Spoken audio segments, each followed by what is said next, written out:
College sucks. Like it really, really sucks. First, you're thrown into a new environment, filled with students who look like they absolutely despise you. Then you gotta deal with the exhausting coursework. And, on top of all of that, you still have to commute. So once you get home, you don't even have the energy to study anymore.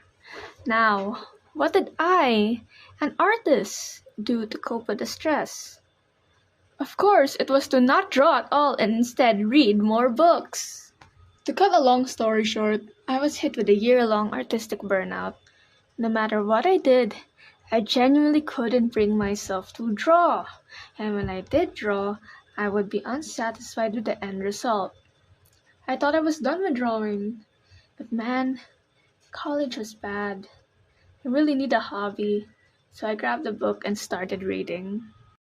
Aside from being an artist, I was always known as the kid who reads. I would always bring a novel with me wherever I went, even if the book was pretty heavy.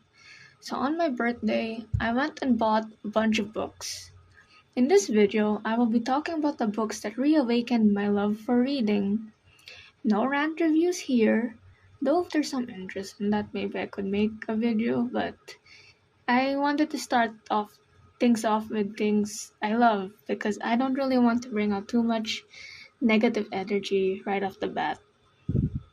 The first book I'd like to talk about is the one that started it all. This book honestly made me feel like a kid again. It was the one that made me want to keep reading, like to the point where I couldn't even put the book down. This book is called Daughter of the Moon Goddess, a debut novel by Su Lin Tan. It is a fantasy novel inspired by Chinese mythology. Here is the plot synopsis. Xingyin is the titular daughter of the Moon Goddess. I hope I'm pronouncing that right, I am so sorry. The Celestial Emperor locked her mother up in the moon as punishment for stealing the elixir of immortality. Her mother has been trying to hide her existence from the Celestial Kingdom, but unfortunately, she was discovered.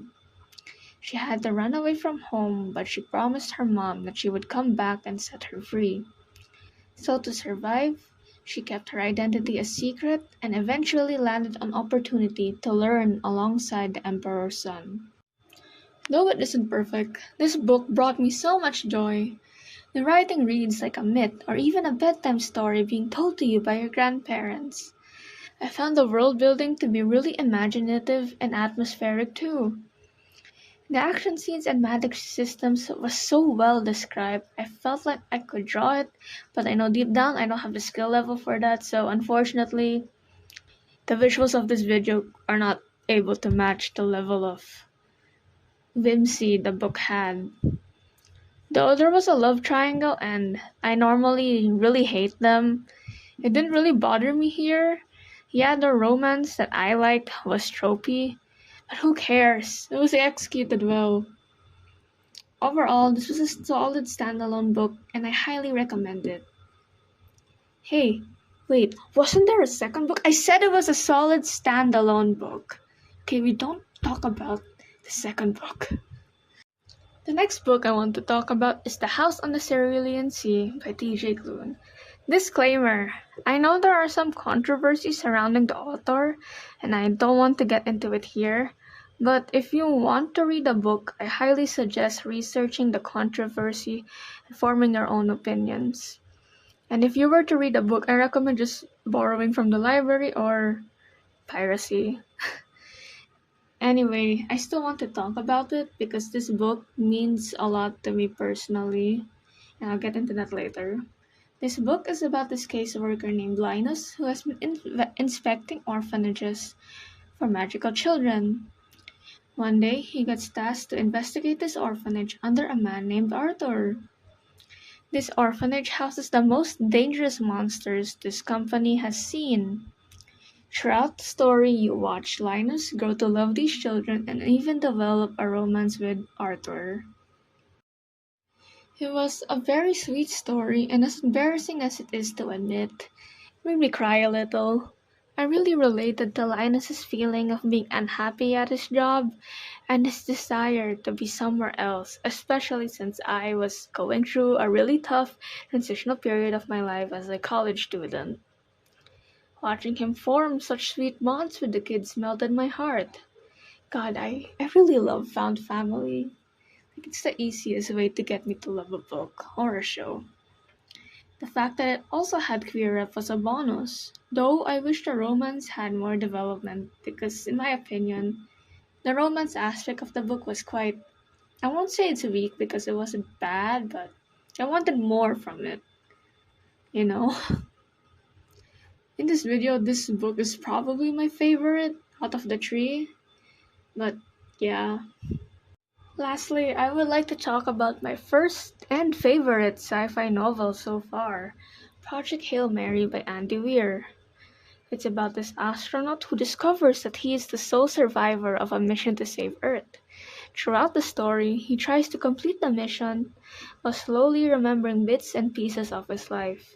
Because newsflash, he lost his memories too.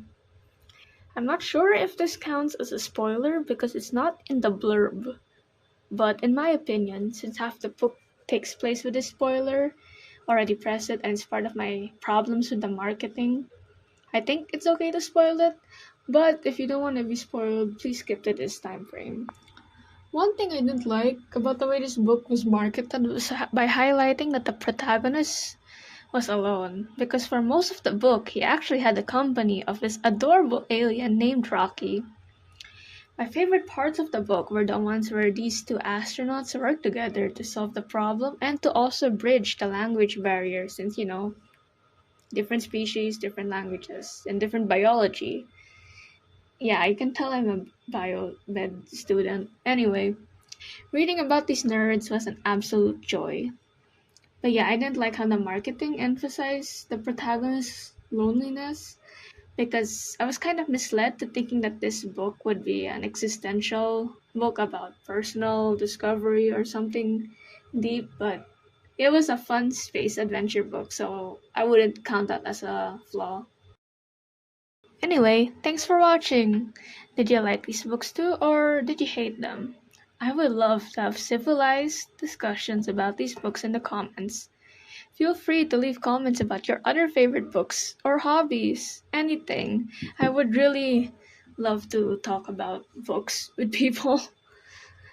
Anyway, thanks once again, and I'll see you whenever my next video comes out. Bye bye!